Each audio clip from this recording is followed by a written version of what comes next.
Hello, everyone, and welcome to the Marana Chamber podcast. I'm Audra Winters, and I'm your host for today's podcast. Thank you for joining us today. Our podcasts feature Marana Chamber members and business owners sharing information about their business, what makes them successful, what they have learned, and tips to help you with your everyday business life. We hope that you find these podcasts helpful and entertaining, and that you will let others know about them.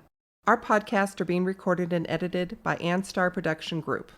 I would now like to welcome in our next host, which is going to be Amanda Wiggins. She just joined the Marana Chamber team, so welcome, Amanda. Thank you, Audra. I'm excited to be here. People and their stories are what fills my cup. So something like a podcast and learning about the business members and the members of the chamber, I'm excited to be here. Well, good. I'm excited that you're going to be taking over the podcast going forward, and I just know all kinds of good things are going to come out of them. So welcome. Our guest today is Jeanie Hughes, who is the owner of Undercover Laser. Welcome, Jeanie. Thank you. Good morning, ladies. And also our past board chair. So thank you for serving on the board, and you will continue to serve as long as we... Make me? No. Not officially passed yet, right? That's true. That's true. I have days. You have days left. Yes. Days and hours, minutes. Yes. What kind of major authorities are you going to do? Next or before I Before go? you leave, these next few days, gosh. what kind of major decisions are you going to... I have no idea. That was a lot of pressure right there. I She's really thought I was announcing done. another So. Wait, I got a couple more days. The you frenzy could is do all on. kinds of changes I know. and big things. Ooh. Let's talk before you make any... Yeah. Audra's going out with a bang. I like it. Well, you did a great job by hiring Amanda, so that was probably, one of the team, yes. Yeah. So anyway, enough about the chamber board. We want to know about Jeanie Hughes. Who is Jeanie Hughes? Business owner, mom, wife. And I think the mom-wife kind of prepared me for the business owner side. As the kids got older, the marriage continued. It was who could really use my anality and want me to micromanage them, and it was a business, not necessarily the family anymore. So it was a nice transition to kind of let them fly. I mean, the husband obviously is old enough to fly on his own, but just let them do their own thing without me so much as hovering over them. And so it allowed me to focus on other things, but kind of still see what they were doing. So it's been a fun ride. Mom, wife, and business. So. And how many children do you have? I have 3. 3. Grown? Yes. Or kind of grown? Kind of grown. Yeah. Well, yes, they're kind of grown. 2 are married. They got married last year, graduated college. One lives in Kansas, one lives in Tennessee. And then my daughter is a senior this year in college, so she will get to graduate, and then she'll start grad school or nursing school at semester time. So. When are they moving back here to be closer to their mom? They were born and raised in the desert, and I think they enjoy not being part of the desert. They enjoy 4 seasons. So my oldest son, when he went to Kansas, still wore shorts year-round because he said, well, the buildings are hot, so I don't want to sweat inside there, and I'm not really playing out in the snow. So I think they just like rain, snow, and the turning of leaves. So the heat, not so much. Okay. Or had their cup full anyways from that. So Yeah. So you're a native? No. Oh, okay. No. But I think once you go to school here, and if you stay here, then you rightfully become a native. Okay. As far as the U of A is concerned. So you're a graduate of U of A. Mm-hmm. Yep, I Go did. Wildcats. Yes. Yeah, it was fun. I actually graduated in the Phoenix area and then moved down here, much more laid back for an hour and a half, 2-hour distance. Much more laid back scene. Really liked it. Started in the pharmacy program. Decided that is not what I wanted to do, but I also had a microbiology class, and that changed my whole world and my trajectory, if you will. So graduated with a degree in microbiology and chemistry, which ironically you do a lot of physics, could care less about physics while I was getting my undergrad, until I found out, wait, hair removal is physics?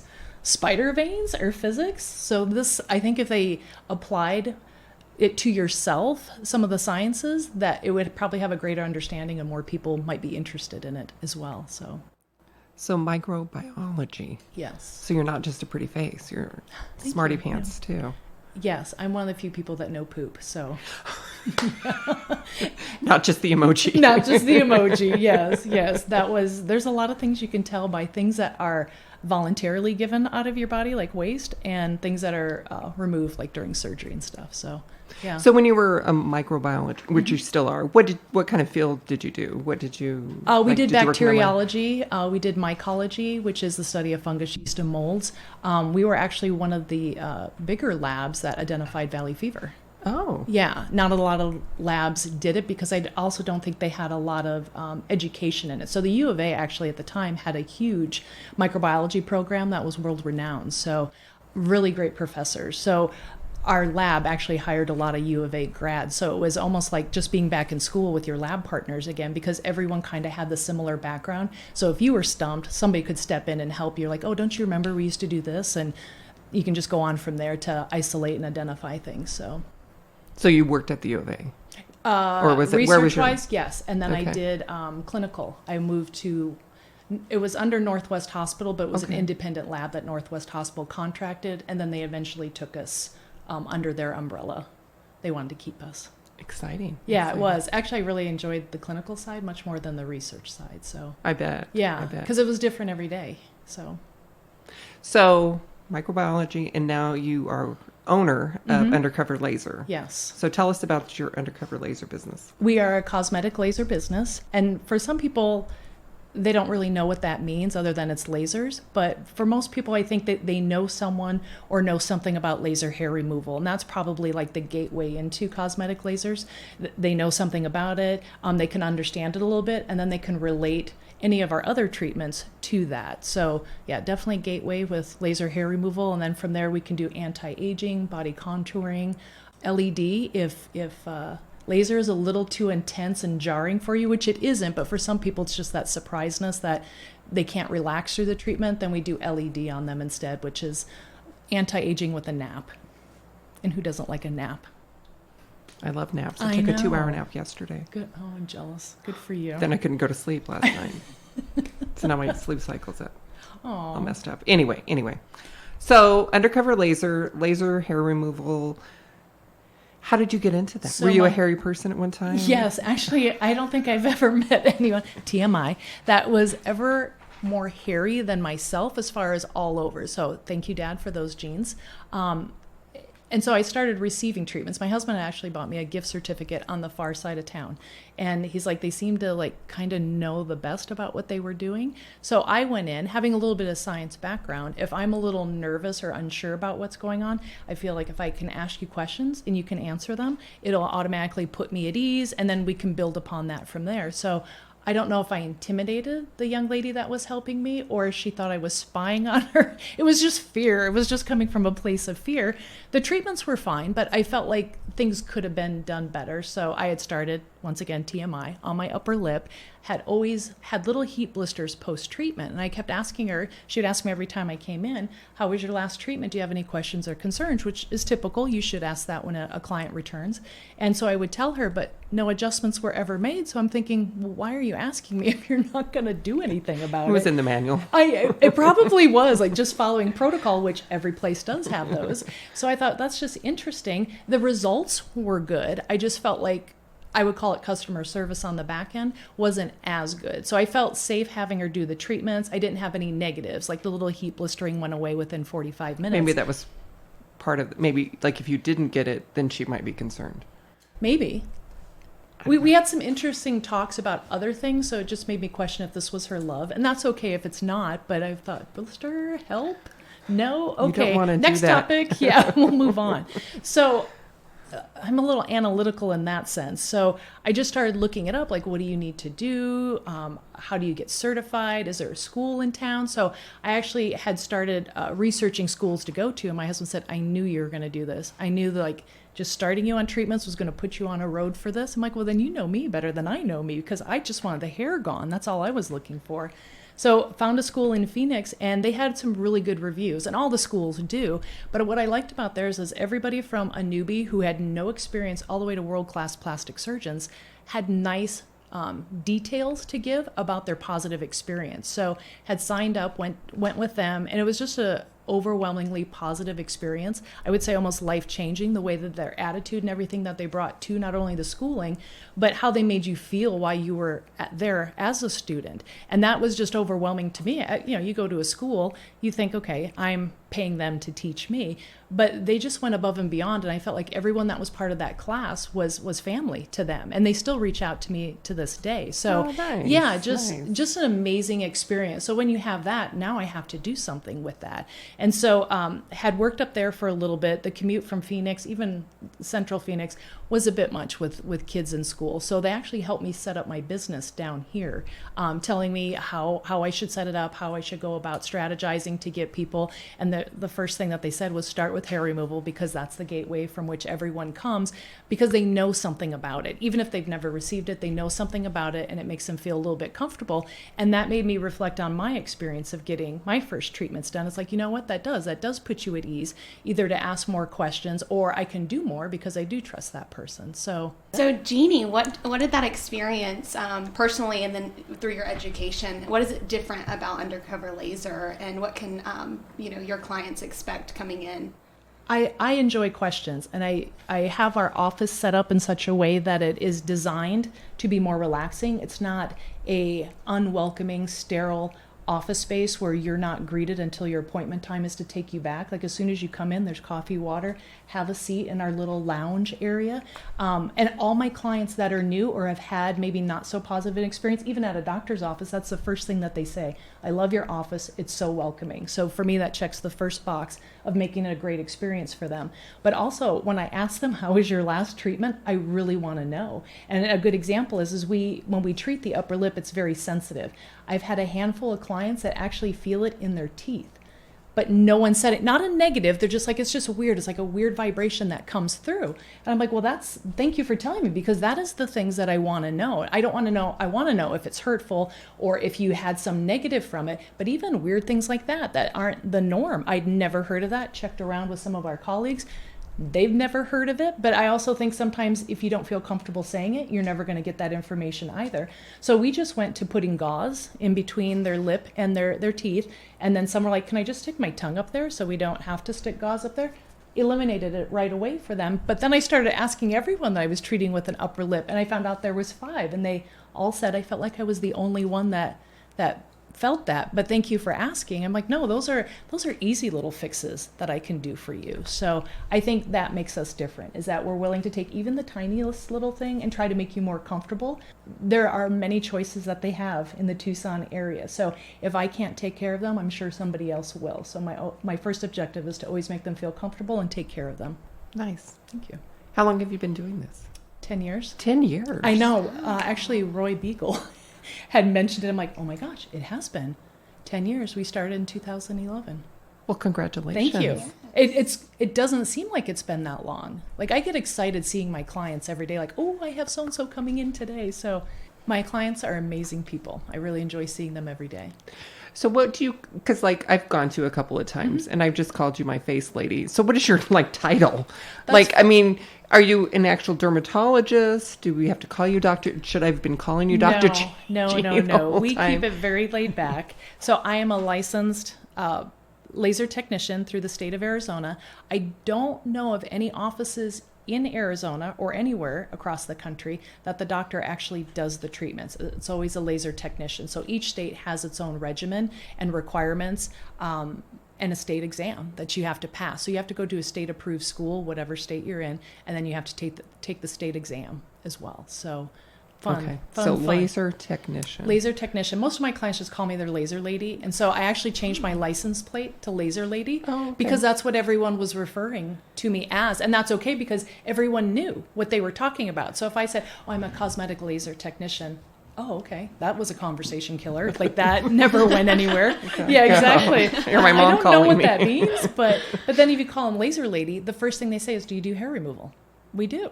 And then what else do you do? So it's kind of funny. Sometimes the simpler thing is the thing that propels the conversation further to where we can dig a little bit deeper. So, what is your favorite thing about your business? The people. The people. My clients. Absolutely. What do you find besides like all the paperwork and the licensing? That's not the fun part. But what is what is something else that you might change about your industry that people might not know about that I would change within the industry? I think the way that we handle it, as far as they can book online, that wasn't common when we started. I just couldn't afford a receptionist when we first started. So to me, it was budget, budget, budget. I don't need to blow my overhead over the top. And then texting. Like, there's a lot of offices you cannot text to get a response. And my feeling is that if I'm doing something more in depth that you may have more questions about, because it's a lot when you come in and I throw a lot of information at you and I try to keep it in a dialogue format. So you feel comfortable asking questions, and you've heard everything, but you may not have comprehended everything. If you have a quick question during your healing process, I'd rather you get that answered at 8:00 at night, even though our office is closed. Shoot me a quick text what your concern is, and then I feel like I can put you at ease. So for me, it would be better if all offices were able to offer that texting option where they could put their clients at ease. I even get them for rescheduling to do that. As long as they tell me who they are and what they want. If they just send me what they want, I feel like I'm almost crushing them. I'm not sure who you are. You're not saved as a name. I have your number, but I don't have your name. So I kind of enjoy that aspect. Please tell us who you are. Please tell us who you are and what did we do to you again? Kind of in that vein, Jeanie, are there any myths that you think or barriers to people receiving treatment that they might need or want, but they don't take the step to come into your office? Yes. I have clients that it takes them years to come in, maybe even longer than the 10 years that I've been in business. And they always think, I've always wanted to do this for myself, but I was always afraid of what it felt. And this kind of goes along with what you were asking too, Audra, is doing test spots. I'm a try it before you drive it kind of girl. So let's see how it feels. And there's no commitment. I ask them to fill out the paperwork so I can get an idea of where to start the dials for them. But I want them to feel it before I try it. And there's no obligation. I always tell them you're free to run. Just if you've removed clothes, don't forget to grab your shoes and your clothes on the way out. Leave the towel at the door and I'll grab it. But I feel like it gives them confidence that I know what I'm doing. There's no pressure. It's their body, their choice, their money. They should have the option to say, you know what, I need a couple days to think about it. They always come back. But if they weren't, I wouldn't be offended, because I'm that person that needs to kind of tiptoe into it and make sure I trust who's ever going to do it or trust the process. And then I could allow them to do whatever it is that they need to do. But I also enjoy the conversations during the treatment where they're asking me questions. And I find my clients are probably some of the most well-educated about what I do, because I like to educate them. Should anything go awry, they know the worst case scenario, the best case scenario. And if they fall somewhere in between there, I don't feel like they freak out. They kind of know. They still send me a text like, hey, just wanted you to know I did get a tiny little blister. I just used that cold pack you gave me and it's gone, but I wanted you to know. And that goes right into their chart when I get back to work. So as far as cost for people who is that something that people might have misunderstandings about? Or I know it's a cosmetic. Yes, not everyone. A lot of places hide their pricing, which to me just creates more fear of the whole process. So our pricing, our regular pricing is always on our website. If you click our Book Now button, it's undercoverlaser.com, by the way. Click the Book Now button. You can see all the sales for the month. Whatever treatment area you want, it'll tell you the per treatment price, and then we'll go through, is it maybe once every other month treatment, or is it once a month treatment? We always have sales going on, so we have email blasts, which we're more than happy to have them sign up at our website as well. And it's just telling people what the sales are and maybe new equipment or new things that we've added. We don't harass them, and we certainly don't sell their information either. It's just information for them. Wow, that seems like the most transparent and upfront, honest process. How did you get Undercover Laser as your name? What was the witches? Now I cannot think of the play. It was an extension of, or before, I think, The Wizard of Oz. Why can't Wicked? I not? Yes, thank you. Wicked. I'm like, I can see the bill. Yeah, I can see the green and the witch. Yeah. So the way that they had their faces kind of hidden but a little bit exposed, I was telling my husband, I said, hey, I have this idea. And he goes, that's funny, because I have this idea of what your logo should be too. Let's see it. And they were the exact same thing. And we're like, well, that's meant to be. But also undercover, because of HIPAA, I cannot share what everyone's having done. So the joke is no one in our building, they know what I do, but they don't know what's happened to my clients. So even my neighbors in the building are always like, yep, saw one of your undercover clients there. And so I don't know if they're trying to guess what's been done, but we're close enough to the restrooms that they can run out to the restroom and come back into the office, or at least dart out to the parking lot before anyone knows. So we are truly undercover. What happens in the office stays in the office. Very cool. I love it. Or very hot, depending on what treatment you're getting. But Ooh. yes. I'm very illuminating when people come in. So what would you be doing if you weren't doing Undercover Laser? Oh my gosh. The job I had prior was substitute teaching. I loved it. Really? Yes, the kids. The kids. Really? Okay. They ask honest questions. There's no malice. They just truly want to know. And that, I would say that was probably the best job to prepare me for what I was going to do, because they fire off questions and I don't know where they get them from. There's like this bank of random questions that they're pelting things at you with.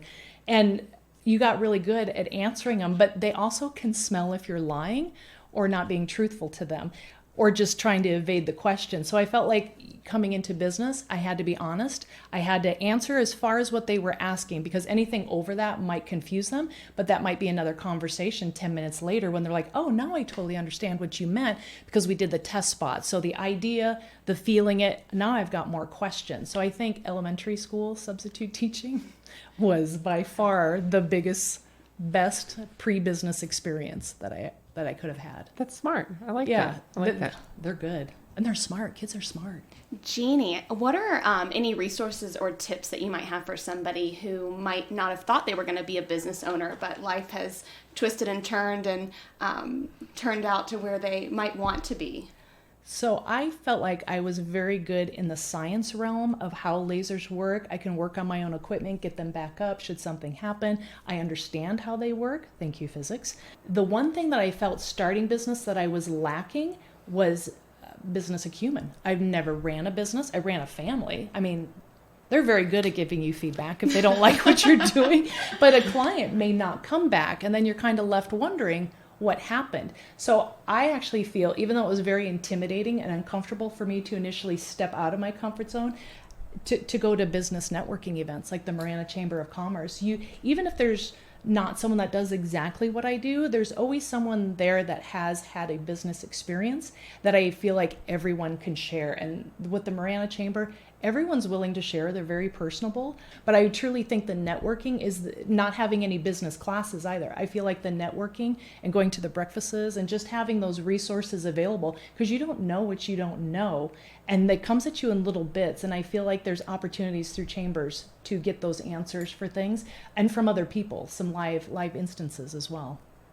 Not just saying that as the chair for a couple more days, but it truly was. And it's amazing how I meet people as maybe they were leaving or retiring. They're like, you were so quiet and shy when you first started. And I thought, yeah, now not so much. But I also feel like that gives you confidence as well, that what you're doing is the right thing, because you have so-and-so that has experienced it as well. And maybe it may not be exactly the same, but it gives me a venue or a road to travel down to try it. And I do like experimentation. So how do we find you?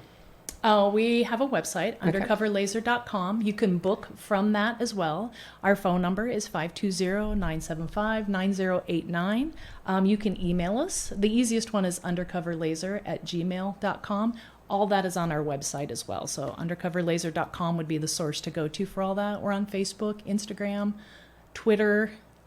I have to twist myself to get on Twitter, but Instagram and Facebook, most definitely. Okay. Well, excellent. Any final thoughts, Jeanie? No, I'm very appreciative of this opportunity. I was telling Bill before we started that I have listened to all the other podcasts, and while once again this puts me out of my comfort zone, but I was kind of excited at the same time too, because it's just another venue to go down. So thank you. This is a great opportunity. Well, thank you for joining us, and very excited to have Amanda taking over the podcast for us too. She's going to put her own spin on it, and just take it to the next level. So. Did we get a y'all?